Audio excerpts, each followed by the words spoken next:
Reporter.sk. Malá babeta šla do sveta a krk za to dá.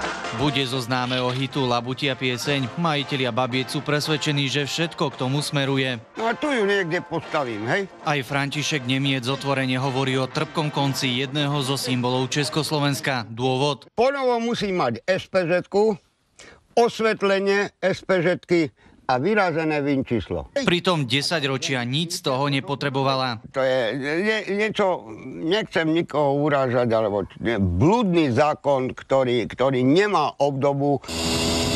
Majiteľ babety totiž musí zájsť do špecializovaného servisu na kontrolu originality, technickú aj emisnú kontrolu.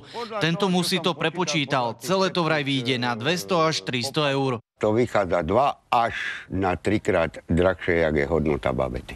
Na mieste je preto otázka, čo si ministerstvo o tejto zmeny sľubuje. No a tu sú odpovede. Vozidlá budú musieť mať pravidelnú technickú kontrolu. Často boli prevádzkované ako technicky nespôsobilé. Jednoduchší výkon dozoru, či každé vozidlo má uzatvorené povinné zmluvné poistenie. Ale bude napríklad aj ľahšia práca polície v prípade odsúdenia takéhoto vozidla. Majitelia mopedov ale spísali petíciu, žiadajú, aby značky nemuseli mať tak, ako je to v Čechách. Zákon momentálne povolenie takéto výnimky neumožňuje. Kto chce brázdiť cesty na mopede aj naďalej, musí podstúpiť administratívny kolotoč do konca tohto roka. Tento dôchodca to ale vidí pesimisticky. Jednoducho všade inde budú jazdiť len na Slovensku, kde vznikla, skade vyšla do sveta, jednoducho vymizne z našich ciest.